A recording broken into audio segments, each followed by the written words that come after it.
நீங்கள் அந்த பயணத்துக்கு செல்வீர்களா? உங்களை எதிர்பார்க்கலாமா அவரோட இணைந்து மேடையில்? சின்னம்மா அவர்கள் தனியாக இப்பொழுது மக்களுடைய கருத்தை அறியதற்காக சென்று கொண்டிருக்கிறார்கள்.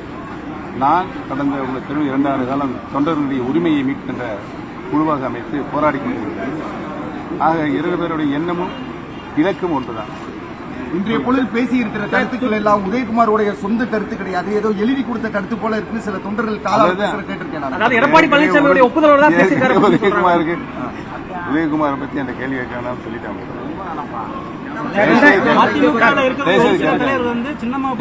விமர்சனம் பண்றது இல்ல. அதிமுக சில தலைவர்கள் வந்து சசிகலாவை பத்தி பெருசா விமர்சனம் பண்றாங்க. ஒரு சில தலைவர்கள் மட்டும் ரொம்ப விமர்சனம் பண்றாங்க. நடந்து வந்த பாதையை திரும்பி பார்க்க மாட்டோம் யாராக இருந்தாலும். 2026 நீங்க எங்க சார் இருப்பீங்க?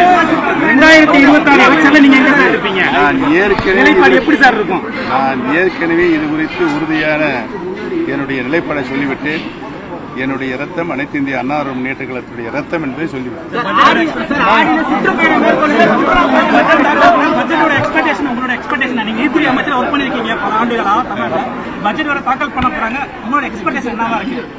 நடைபெற்றுக் கொண்டிருக்கின்ற ஆட்சி சட்டம் ஒழுங்கை காப்பாற்ற தவறிய ஆட்சி, போதை நடமாட்டத்தை கட்டுப்படுத்தாத ஆட்சியாக இன்றைக்கு நடைபெற்றுக் கொண்டிருக்கின்றது.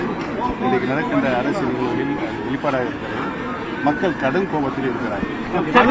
முதலமைச்சர் வந்து அமெரிக்கா பயணம் போறாரு, துணை முதல்வரா உதயநிதி ஸ்டாலின் வரப்போறதா சொல்றாங்க. தயவுசெய்து நீங்க மாண்பு முதலமைச்சர் தான் கேட்கணும்.